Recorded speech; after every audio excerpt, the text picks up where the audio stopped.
जय हिंद दोस्तों, मैं सुरेश सर जीवन इंस्टीट्यूट कानपुर से। दोस्तों, आप सभी का लाइव क्लास में स्वागत है। और हमने आप लोगों से प्रॉमिस किया था कि मंगलवार और बृहस्पतिवार 2 दिन हमारा लाइव क्लास होगा। तो पहले तो बच्चों, हम आप लोगों को नवरात्रि की बहुत बहुत शुभकामनाएं देते हैं। और हम लोग शुरू करते हैं आज RRB NTPC 2024। थोड़ा सा 5 मिनट 10 मिनट लेट हुआ क्लास। तो आइए बच्चों, हम लोग शुरू कर देते हैं। बाकी बच्चे जुड़ना होगा, जुड़ते रहेंगे। तो दोस्तों, हमारा आज का पहला प्रश्न आता है वर्धन वंश। तो वर्धन वंश की अगर हम बात करते हैं बच्चों, तो वर्धन वंश जो है, इसकी स्थापना किसने की थी? 4 ऑप्शन लिया है: पुष्यभूत, राज्यवर्धन, आदित्यवर्धन या प्रभाकर वर्धन। तो बच्चों, मैं आपको बता दी कि वर्धन वंश की स्थापना 500 में, लगभग 500 ईस्वी में पुष्यभूत ने की थी। और वर्धन वंश को पुष्यभूत वंश के नाम से जाना जाता है। हमारे साथ कौन आ गए भाई? राजवीर है, अंश है। तो गुड इवनिंग भाई। तो 500 ईस्वी में पुष्यभूत ने वर्धन वंश की स्थापना की। और वर्धन वंश का जो प्रारंभिक नाम था पुष्यभूत या वर्धन वंश के नाम से जाना जाता। इसके बाद बच्चों में आ जाते हैं मौखरी शासकों की राजधानी कहाँ थी। तो मौखरी शासकों की राजधानी कहाँ थी और मौखरी वंश की स्थापना कितने की थी भाई? तो बच्चों, मैं आपको बता दें, मौखरी वंश की राजधानी जो थी कन्नौज। तो कन्नौज थी। और हरि वर्मा, तो मौखरी वंश की संस्थापक थे बच्चों हरि वर्मा। तो इसकी स्थापना हरि वर्मा ने की थी। ठीक, तो आंसर हमारा जाएगा कन्नौज। इसके बाद बच्चों में आ जाते हैं किस विश्वविद्यालय की स्थापना पाल वंशी शासक ने किया था। तो बच्चों, मैं आपको बता दें कि पाल वंशी शासक धर्मपाल। आप लोगों ने धर्मपाल का नाम सुना होगा कि पाल वंशी शासक धर्मपाल ने भागलपुर बिहार, तो भागलपुर बिहार में किसकी स्थापना की थी? विक्रमशिला विश्वविद्यालय की स्थापना धर्मपाल ने की थी। और भागलपुर बिहार में स्थित है। हमारे साथ और कौन आ गया भाई? तो अभी 2 ही लोग जुड़े हैं भाई। तो हाँ, तो भागलपुर बिहार में स्थापना की थी। तो हमारा आंसर जाएगा विक्रमशिला विश्वविद्यालय। कारदांग मठ, तो कारदान मठ जो है ये बौद्ध धर्म से संबंधित है। और कारदान मठ है कहाँ पे बच्चों? तो 4 ऑप्शन लिया: झारखंड, गोवा, हिमाचल प्रदेश या केरल। तो जो बच्चे हमारे साथ जुड़े भाई, अगर आंसर देना चाहें तो दे सकते हैं। हाँ, बताएं जल्दी से। तो क्या आंसर जाएगा भाई? हाँ, तो हम आपको बता दें, जो कारदांग मठ है ये आपका कहाँ पड़ता है? हिमाचल प्रदेश। तो हिमाचल प्रदेश बच्चों आंसर जाएगा। भारत में शोर मंदिर कहाँ है? तो भारत में शोर मंदिर कहाँ है? 4 ऑप्शन लिया है। कहता है कांचीपुरम में, तिरुपति में, मदुरई में या महाबलीपुरम। तो महाबलीपुरम में स्थित है शोर मंदिर। और महाबलीपुरम कहाँ पड़ता है बच्चों? तमिलनाडु में है। तो महाबलीपुरम तमिलनाडु में स्थित है। और हम आपको बता दें कि महाबलीपुरम का जो मंदिर है इसका निर्माण करवाया है पल्लव वंशी शासकों ने करवाया है। आइए इसके बाद अगले प्रश्न में हम आ जाते हैं कि विट्ठल स्वामी। तो इसको पूरा नाम बच्चों में आपको बता दें, कहा जाता है हजारा विट्ठल स्वामी का मंदिर। तो हजारा विट्ठल स्वामी का मंदिर कहाँ है भाई? कहता है एलिफेंटा, चिदम्बरम, हम्पी या नागा अर्जुन कोंडा। तो जो बच्चे हमारे साथ जुड़े भाई, अगर आंसर देना चाहे दे सकते हैं। तो बच्चों मैं आपको बता दें कहाँ है भाई, तो ये जाएगा हम्पी। तो हम्पी कहाँ पड़ता है? कर्नाटक। हम्पी विजयनगर साम्राज्य की राजधानी थी। और बच्चों मैं आपको बता दें कि विजयनगर साम्राज्य का एक वंश पड़ता है तुलुप वंश। तो तुलुप वंश के शासक आपके कृष्णदेव राय। तो तुलुप वंश के शासक कृष्णदेव राय थे जिन्होंने हम्पी में विट्ठल स्वामी मंदिर का निर्माण करवाया था। इसके बाद बच्चों में आ जाते हैं कागजी शिल्प कला झौसी। तो कालपी, हाँ, शिल्प कला झौसी कहाँ है? कोयम्बटूर, मथुरा, भुवनेश्वर या इंदौर। तो जो बच्चे हमारे साथ जुड़े भाई अगर आंसर देना चाहें दे सकते हैं। हाँ बताइए जल्दी से। तो बच्चों मैं आपको बता दी ये मथुरा में जाएगा। ये कलाकृतियों के लिए प्रसिद्ध है। भाटियाली। तो भाटियाली लोक संगीत निम्न में से किस राज्य का है? तो भाटियाली लोक संगीत बच्चों किस राज्य का है? तो चार ऑप्शन आपकी स्क्रीन पर दिया है। तमिलनाडु का है, बंगाल का है, कर्नाटक है या केरल है। तो भाटियाली हम आपको बता दें ये बंगाल यानी पश्चिम बंगाल का ये लोक संगीत माना जाता है। हाँ तो आंसर पश्चिम बंगाल जाएगा बच्चों। चिंकारा। चिंकारा एक वाद्य यंत्र है। चिंकारा की तो राज्य का लोकप्रिय वाद्य यंत्र है। कहता मध्य प्रदेश, हरियाणा, हिमाचल प्रदेश या केरल। तो बच्चों मैं आपको बता दें चिंकारा कहाँ गए भाई और कौन आ गए भाई। तो जो बच्चे हमारे साथ जुड़े भाई जल्दी से आंसर देना चाहे दे सकते हैं। तो चिंकारा बच्चों आपका जाएगा मध्य प्रदेश। तो मध्य प्रदेश का है। इसके बाद हम आते हैं ग्रेमी पुरस्कार। तो ग्रेमी पुरस्कार बच्चों संगीत के क्षेत्र में दिया जाता। ग्रेमी पुरस्कार की शुरुआत कब हुई है? तो ग्रेमी पुरस्कार की शुरुआत 1959 में की गई। लेकिन क्वेश्चन कहता है कि ग्रेमी पुरस्कार पाने वाले प्रथम व्यक्ति कौन थे या प्रथम भारतीय कौन थे? तो प्रथम भारतीय चार ऑप्शन लिया है। पंडित रविशंकर, शिव कुमार शर्मा, विश्व मोहन भट्ट या जाकिर हुसैन। तो बच्चों मैं आपको बता दी कि ग्रेमी पुरस्कार पाने वाले प्रथम भारतीय हैं रविशंकर। तो पंडित रविशंकर को दिया गया संगीत के क्षेत्र में। इसके बाद बच्चों में आते हैं उत्तरी और दक्षिणी ध्रुव को आपस में मिलाने वाली कौन सी रेखा है? तो पहले बच्चों में आपको बता दें कि ऊपर उत्तरी ध्रुव होता है, नीचे दक्षिणी ध्रुव। तो अगर हम सर्किल बनाते हैं, अगर हम बच्चों सर्किल बना करके दर्शाते हैं, तो जैसे हमने एक गोला खींच दिया, ये हमारी जो जा रही है इसको हम बोलते हैं भूमध्य रेखा। तो भूमध्य रेखा कहा जाता है। अब भूमध्य रेखा का दूसरा नाम क्या है बच्चों? विषुवत। तो विषुवत रेखा भी कहा जाता है जो पृथ्वी को दो गोलार्धों में बांटती है, उत्तरी और दक्षिणी। अब एक ये रेखा आ रही है, इसको हम बोलते हैं देशांतर। तो इसको हम बच्चों बोलते हैं देशांतर रेखा। तो ये हमारा ऊपर हो जाता है उत्तरी ध्रुव और नीचे हो जाता है दक्षिणी ध्रुव। तो उत्तरी और दक्षिणी ध्रुव को कौन सी रेखा मिलाती है? तो देशांतर रेखा। तो बच्चों हमारा आंसर क्या जा रहा? देशांतर। अगर हम कर्क रेखा की बात करते हैं तो कर्क रेखा 23.5 उत्तरी गोलार्ध में खींचा गया।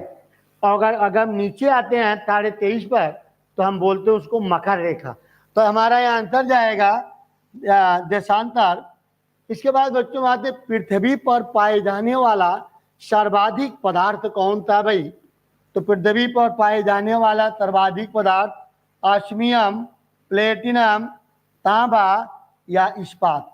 तो क्या आंसर जा सकता है बच्चों जल्दी से बताइए। और कौन कौन आ गए भाई? रीना दुबे जुड़ गई हैं, गुड इवनिंग बेटा।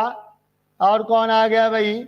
तो जो बच्चे हमारे साथ जुड़े जल्दी से आंसर देना चाहें दे सकते हैं। तो पहला आंसर सही होगा बच्चों ऑस्मियन। हमने कई बार बच्चों को बोला था कि हमारा जो लाइव क्लास होगा 7 डेज ना करके ओनली 2 दिन चला रहे हैं, मंगलवार और बृहस्पतिवार, ठीक है, क्योंकि थोड़ा दिक्कत हो रही थी डेली लाइव पढ़ाने के लिए। लेकिन वीडियो हमारी बच्चों डेली जाएगी, इधर 2 दिन से नहीं गई, लेकिन डेली वीडियो हमारी एक आप लोगों के पास पहुंचती रहेगी। तो आइए बच्चों अगले क्वेश्चन में हम आ जाते हैं भू प्रॉपर्टी। तो भू प्रॉपर्टी को कोर से अलग करने वाली पृथ्वी की परत को क्या कहा जाता है?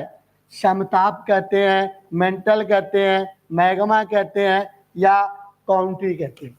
तो बच्चों मैं आपको बता दी क्या कहा जाता है, तो उसको हम बोलते हैं मेंटल। तो मेंटल कहा जाता है, ठीक है, आंसर हमारा जाएगा मेंटल। इसके बाद बच्चों हम आते हैं पेट्रोलॉजी, साइंस का क्वेश्चन है। तो आप लोग बताएंगे भाई कि पेट्रोलॉजी में किसका अध्ययन किया जाता है? भाई बताएं। चार ऑप्शनल आपकी स्क्रीन पर है। कहता है शैलों का, पशुओं का, वनस्पतियों का या मौसम का। तो बताएं जल्दी से भाई। तो बच्चों मैं आपको बता दें कि यह आंसर हमारा जाएगा शैल। तो पेट्रोलॉजी में शैलों का अध्ययन किया जाता है, तो शैलों का। इसके बाद बच्चों हम आ जाते हैं आग्नेय शैल। तो आग्नेय शैल यानी चट्टानें जो होती है ये दो प्रकार की होती है। कौन कौन सी दो प्रकार की होती है बच्चों? एक बोलते हैं हम लोग आंतरिक आग्नेय शैल, एक बाह्य आग्नेय शैल। तो दो प्रकार की आग्नेय शैल होती हैं। अगर हम बात करते हैं तो चट्टानें तीन प्रकार की होती हैं। आग्नेय चट्टानें, परतदार या अवसादी चट्टानें, और तीसरी हो जाती है रूपांतरित या कयांतरित चट्टानें। तो चट्टानें तीन प्रकार की, लेकिन यहाँ क्वेश्चन कह रहा कि आग्नेय चट्टानें कितने प्रकार की होती है? तो दो प्रकार की होती है, आंतरिक और दूसरा आ जाता है बाह्य। तो बाह्य चट्टानें, तो आंतरिक और बाह्य दो प्रकार की चट्टानें होती है आग्नेय चट्टानें। अगला क्वेश्चन बच्चों आ जाता है कि नीच शैल का प्रमुख खनिज क्या होता है? तो नीच शैल का प्रमुख खनिज बच्चों होता है ऑक्साइड दिया है, आयरन ऑक्साइड, सल्फर दिया है या ऑक्सीडियम दिया। तो बच्चों मैं आपको बता दी आंसर हमारा जाएगा सेल्सियर जाएगा। अगले क्वेश्चन में बच्चों में आ जाते हैं भूकंप की तीव्रता। ये आप लोग आंसर बताएंगे भाई, भूकंप की तीव्रता कितने मापी जाती है? बच्चों जल्दी आंसर भेजिए। भूकंप की तीव्रता कितने मापी जाती है भाई? कहता बार है, रिएक्टर है, पास्कल है, किलोग्राम है। तो भूकंप से संबंधित तीन यंत्र माने जाते हैं। अगर हम बात करते हैं सिस्मोलॉजी, तो सिस्मोलॉजी में हम लोग भूकंप का अध्ययन करते हैं, रिएक्टर स्केल से मापते हैं, और सिस्मोग्राफी में हम रिकॉर्ड करते हैं। तो यहाँ क्वेश्चन पूछ रहा मापने का, तो क्या आंसर भेजा भाई आप लोगों ने? हाँ ज्योति यादव, गुड इवनिंग भाई। बताएं बच्चों जल्दी से क्या आंसर जा सकता है? B, reactor scale. बिल्कुल बच्चों, रिएक्टर स्केल बिल्कुल सही जवाब दिया है, रिएक्टर स्केल जाएगा। यल तरंगों को सामान्यतः किस नाम से जाना जाता है? तो भूकंपी तरंगे तीन प्रकार की होती है बच्चों। तो भूकंपी तरंगे तीन कौन कौन आ गया भाई? भाई जो बच्चे हमारे वीडियो को नीलू जुड़ गई भाई, गुड इवनिंग। तो भाई जो बच्चे वीडियो को लाइक नहीं किए लाइक करते चले। तो हम बात कर रहे थे भूकंपी तरंगों की। तो भूकंपी तरंगों को तीन भागों में बांटा गया। पहला हमारा आता पी आकार की, पी तरंगों को हम प्राथमिक तरंगे कहते हैं। दूसरा हमारा आ जाता है यश तरंगे, यश तरंगे को हम द्वितीय तरंगे बोलते हैं। और तीसरा हमारा आता है यल तरंगे। तो यल तरंगों को हम लोग बोलते हैं धरातली तरंग। यल तरंग को धरातली तरंग कहा जाता है। तो क्वेश्चन हमारा कह रहा है यल तरंगों को सामान्यतः किस नाम से जाना जाता है? तो क्या आंसर जाएगा बच्चों? धरातली तरंग। तो धरातली तरंग के नाम से जाना जाता है। इसके बाद दो बच्चों में आ जाते हैं मृत ज्वालामुखी देम बंद। अब यहां थोड़ा सा कंफ्यूजन है, एक है देम बंद, एक हो जाता है देवबंद। देमबंद और देवबंद। अगर हम देमबंद की बात करते हैं तो अलग आंसर होगा, देवबंद की बात करते हैं तो अलग आंसर होगा। लेकिन हमारा यहाँ पूछ क्या रहा है? देमबंद। तो देमबंद कहाँ जाएगा बच्चों? आप लोग बताएं भाई, कहाँ का है देवबंद? हाँ, अगर हम देवबंद की बात करते हैं तो यमन है, अगर हम देवबंद की बात करते हैं तो ईरान में है। देवबंद ज्वालामुखी ईरान में है और देवबंद ज्वालामुखी यमन में है, तो दोनों अलग अलग है बच्चों। नेक्स्ट क्वेश्चन, लता दीनानाथ मंगेशकर पुरस्कार। तो लता दीनानाथ मंगेशकर पुरस्कार की बच्चों शुरुआत कब हुई है? हम आपको बता दें, इसकी शुरुआत 2022, तो 2022 में इसकी शुरुआत की गई और पहला पुरस्कार प्रधानमंत्री नरेंद्र मोदी को दिया गया 2022 में। लेकिन आज हमारा पूछ रहा है कि 2024, तो 2024 का तो दीनानाथ मंगेशकर पुरस्कार के दे दिया गया बच्चों। हाँ, आप लोग बताइए क्या लिखा आप लोगों ने? बी मतलब अमिताभ बच्चन, बिल्कुल सही आंसर दिया, अमिताभ बच्चन को दिया गया। हाल ही में डीआरडीओ ने स्वदेशी इंजन के साथ किस क्रूज मिसाइल का सफल परीक्षण किया? तो किस मिसाइल का इन्होंने सफल परीक्षण किया है? कहा था अग्नि प्राइम, पृथ्वी, त्रिशूल और निर्भय। तो क्या आंसर जा सकता बच्चों? बताएं भाई जल्दी से। हाँ, इसका आंसर क्या जा सकता है? करंट अफेयर का क्वेश्चन है। अग्निलुकारी अग्नि 5 और भाई की देगा जवाब नीलू बेटा, आंसर जाएगा निर्भय। तो निर्भय होगा बच्चा, निर्भय का किया है, निर्भय आंसर जाएगा। अगला क्वेश्चन, T20 क्रिकेट में 500 छक्के लगाने वाले पहले भारतीय बल्लेबाज कौन बने? तो पहले भारतीय बल्लेबाज कौन बने भाई? तो बताएं आप लोग जल्दी से। 4 ऑप्शनल है, रोहित शर्मा, विराट कोहली, महेंद्र सिंह धोनी, सूर्य कुमार यादव। तो राजीव सिंह कह रहे हैं, राजवीर सिंह कह रहे हैं डी सही है, सूर्य कुमार। हाँ भाई, क्या आंसर जा सकता है? बी विराट कोहली, लेकिन हमें लग रहा है कि रोहित शर्मा जाएंगे। ठीक है भाई, तो रोहित शर्मा आंसर होगा बच्चों, रोहित शर्मा। ठीक है, ये 500 छक्के लगाने वाले। अगला क्वेश्चन आ जाता है बच्चों, किस भारतीय फिल्म को कांस फिल्म फेस्टिवल 2024 के लिए चुना गया? तो किस फिल्म को चुना गया? ऑप्शन दिया बच्चों, इसका आंसर आप नीलू तुम्हें देना भाई। Welcome to the jungle, captain Miller, all be imagine is night, Pushpa the rule. बताएं बच्चों किसको दिया गया? हाँ, जल्दी से बताएंगे आप लोग, क्या आंसर जा सकता है भाई? क्वेश्चन 23 का जवाब देना बच्चों। तो बच्चों मैं आपको बता दी। हाँ, नीलू ने क्या आंसर भेजा भाई? तो सी, लेकिन बेटा बी आंसर है, कैप्टन मिलर। तो captain the Miller. Next question, भारतीय वायुसेना का अब तक का देश का सबसे बड़ा हवाई सैन्य अभ्यास गगन शक्ति 2024 का आयोजन कहाँ किया गया? 4 ऑप्शनल आपकी स्क्रीन पर है। कहा था पुणे में, प्रयागराज, पोखरण या हिमाचल प्रदेश। बाकलो हिमाचल प्रदेश। तो कहाँ किया गया बच्चों? बताएं भाई जल्दी से। तो हाँ, बताए नीलू। क्या जो बच्चे हमारे साथ जुड़े भाई, रीना, ज्योति और कौन आ गया? अभिषेक। हाँ बच्चों बताइए क्या आंसर जा सकता है भाई? हाँ बच्चों, एक चीज और बता दें, क्योंकि आज बृहस्पति का दिन था, हमें लाइव पढ़ाना था और आज नवरात्रि भी है, तो थोड़ा सा हमने क्वेश्चन की संख्या कम कर दी है, 40 है 50 के बजाय। तो चलो बच्चों, क्या आंसर जाएगा भाई? प्रयागराज जाएगा बच्चों।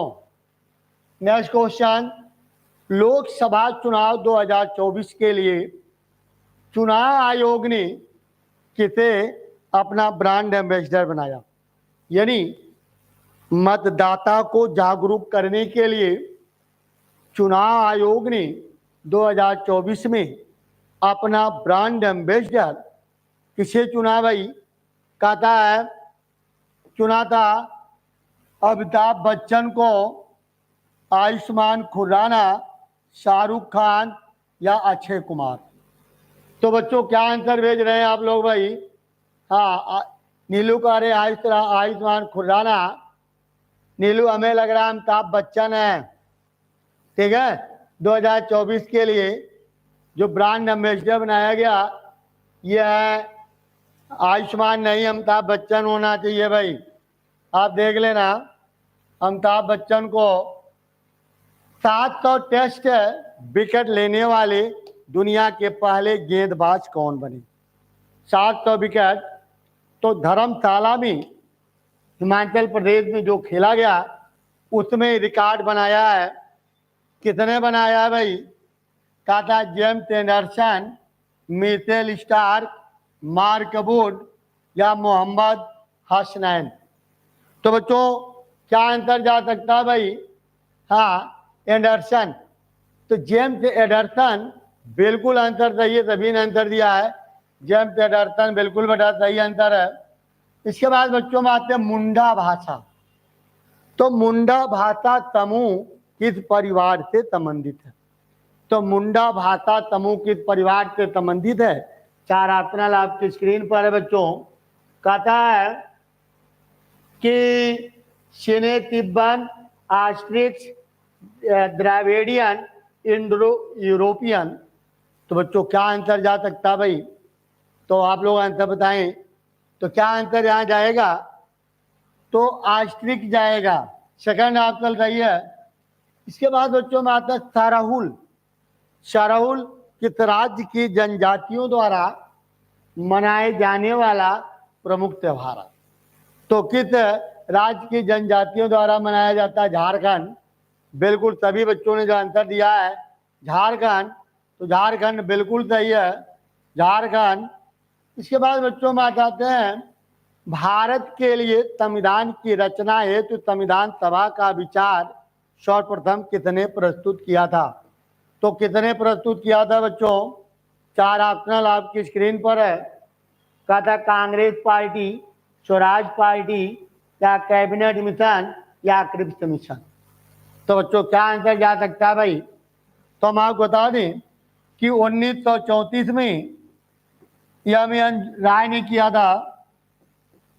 एम राय, ठीक है भाई, तो एम राय ने किया था इसका।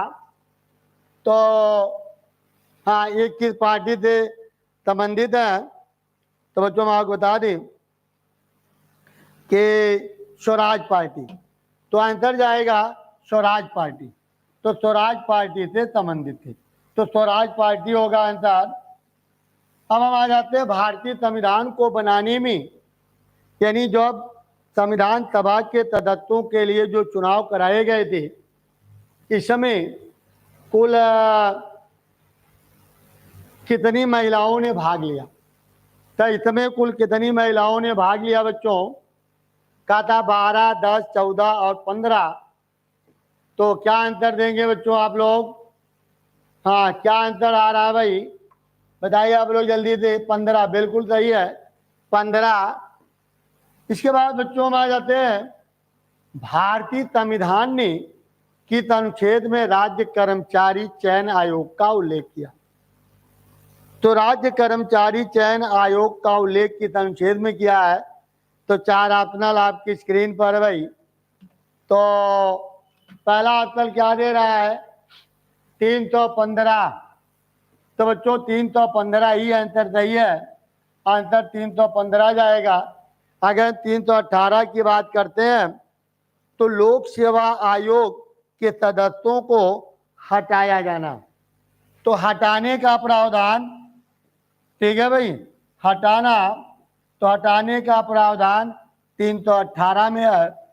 अगर हम 17 की बात करते हैं तो लोक सेवा आयोग के कर्मचारियों या अधिकारियों के नियम और शर्तें हैं, ठीक है।